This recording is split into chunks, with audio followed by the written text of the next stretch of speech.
Assalamualaikum warahmatullahi wabarakatuh. Bismillahirrahmanirrahim. Jumpa lagi dengan Bapak dalam mata pelajaran Kewarganegaraan kelas 8. Bagaimana keadaan anak-anak?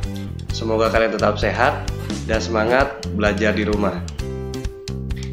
Pada kesempatan kali ini, kita akan sama-sama belajar materi kelas 8 bab 2 poin C, yaitu peraturan perundang-undangan dalam sistem hukum nasional. Sebelum lanjut ke materi, di sini Bapak ada tujuan pembelajaran yang akan kita capai pada pembelajaran kali ini. Tujuan pembelajaran pada hari ini, peserta didik dapat mengetahui peraturan perundang-undangan dalam sistem hukum nasional. Oke, jadi setelah menonton video ini diharapkan peserta didik dapat mengetahui peraturan perundang-undangan dalam sistem hukum nasional. Oke, kita lanjut ke materi.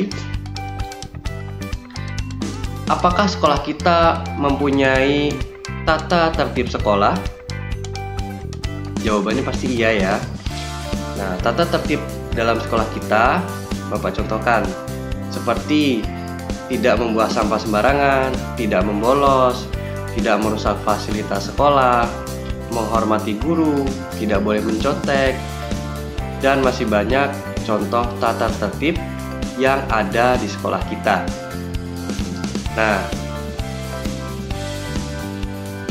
tahukah kamu kehidupan dalam sekolah diibaratkan sama dengan kehidupan dalam bernegara? Keduanya sama-sama memiliki peraturan. Ya, bedanya kalau di sekolah itu peraturan yang ada di sekolah dinamakan tata tertib.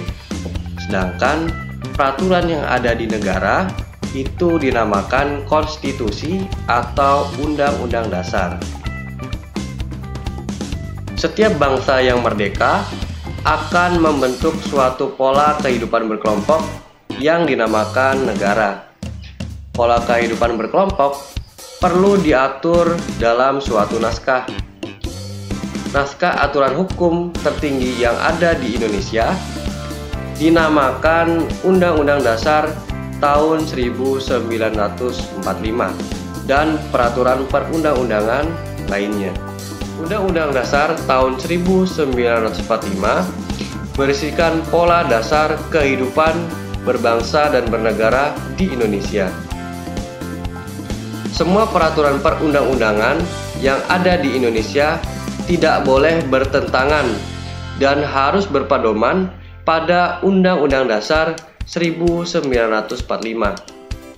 Oke, jadi semua peraturan perundang-undangan yang ada di Indonesia harus berpedoman dan tidak boleh bertentangan dengan Undang-Undang Dasar 1945.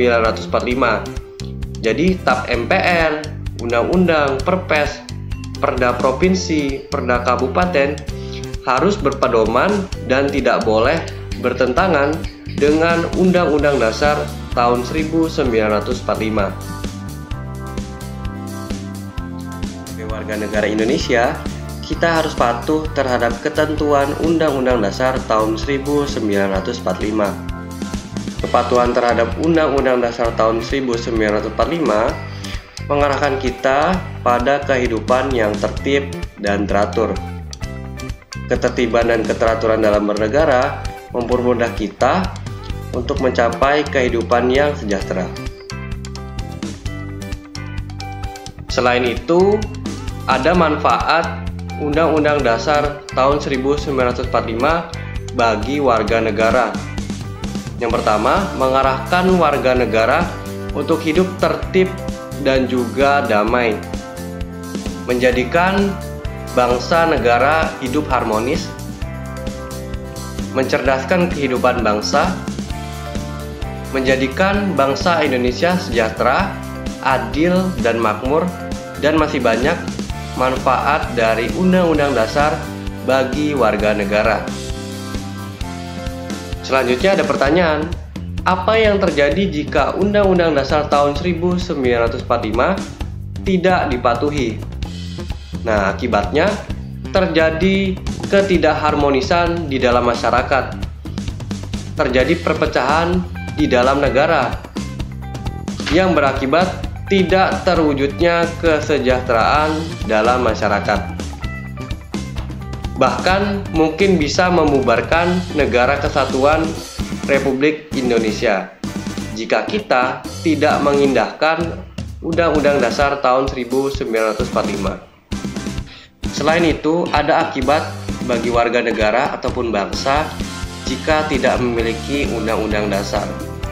Yang pertama, warga negara Indonesia akan tidak mempunyai aturan hidup. Yang kedua, dijajah oleh bangsa lain. Yang ketiga, terjadi penyalahgunaan kekuasaan, terjadi pelanggaran HAM, hukum tidak lagi memiliki arti, dan masih banyak akibat jika warga negara ataupun bangsa tidak memiliki undang-undang dasar. Mungkin itu saja materi yang bisa Bapak sampaikan pada kesempatan kali ini. Jika ada salah kata Bapak, mohon maaf. Bapak akhiri. Wabillahi taufiq wal hidayah. Wassalamualaikum warahmatullahi wabarakatuh. Kita jumpa lagi di video selanjutnya.